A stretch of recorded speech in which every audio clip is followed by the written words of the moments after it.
கோவையில ஒரு பெண் ஆட்டோ ஓட்டுறாங்கன்னா அத சும்மா ஒரு வேலைன்னு நினைச்சா தப்பு. அந்த ஆட்டோல அவங்க ஓட்டுனது பயணிகள் மட்டும் இல்ல, ஒரு குடும்பத்தோட எதிர்காலம், 2 பிள்ளைகளோட கனவு, ஒரு பெண்ணோட தன்னம்பிக்கை எல்லாத்தையும் சேர்த்துதான். 7 வருஷமா ஆட்டோ ஓட்டுறாங்க. மாதம் 15,000 வருமானம். வாடகை வீடு, சிரமம், கஷ்டம். ஆனா ஒரு நாளும் போதும்னு உட்காரல. கொரோனா காலத்துல கூட இன்னைக்கு வண்டி ஓடாதான்னு வீட்டுக்குள்ள ஒளியாம உழப்ப நம்பி ரோட்ல இறங்கின அம்மாதான் இந்த சங்கீதா. சாதி மறுப்பு கல்யாணம் பண்ணி சமூகத்தோட பார்வையையும் மீறி கணவன் கட்டிட வேலை, தான் ஆட்டோ ஓட்டம், 2 பேரும் சேர்ந்து வாழ்க்கையையே கட்டுனாங்க. சொந்த வீடுங்கிறது அவங்க கனவு மட்டும் இல்ல, அவங்க உழைப்புக்கான உரிமை. அந்த உரிமைய அரசு திட்டங்கள் வழியா பெற்று இன்னைக்கு தன் வீட்டு வாசல்ல நிமிர்ந்து நிற்கிறாங்க.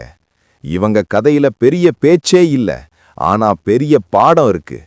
பெண் மனசு உறுதியா இருந்தா எந்த ஸ்டியரிங்கையும் வாழ்க்கை கையில கொடுக்கும். கோவையில ஆட்டோ ஓட்டுன சங்கீதாவுக்கு இன்னைக்கு டெல்லியில குடியரசுத் தலைவர் மாளிகை கதவு திறந்திருக்குது. அது அழைப்பிதழ் மட்டும் இல்ல, உழைப்புக்கு கிடைத்த மரியாதை. சங்கீதா சாதனை பண்ணலன்னு சொல்லாதீங்க, சாதாரண வாழ்க்கையையே சாதனையா மாற்றின பெண் அவங்க. இவங்க மாதிரி பெண்கள் இருக்கிற வரைக்கும் இந்த நாட்டுல நம்பிக்கை செத்து போகாது. சங்கீதா பெயர் மட்டும் இல்ல, பெண்களுக்கே ஒரு அடையாளம். ரோட்ல தினமும் ஆட்டோ ஓட்டுன அந்த கைகள் இன்னைக்கு மரியாதையா குடியரசுத் தலைவர் மாளிகை வாசல்ல நிக்குது. பணம் இல்ல, பேர் இல்ல, பதவி இல்ல, ஆனா உழைப்பு இருந்துச்சு, தன்னம்பிக்கை இருந்துச்சு, குடும்பத்துக்காக போராடுற மனசு இருந்துச்சு.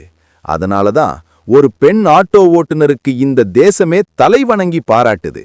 சங்கீதா நிரூபிச்சுட்டாங்க, பெண் மனசு உடையாது, பெண் மனசு உலகத்தையே ஜெயிக்கும். தமிழ் நியூஸ் கேட்வே சேனல் சார்பாக உங்களுக்கு வாழ்த்து சொல்வதில் சேனல் பெருமை அடைகிறது.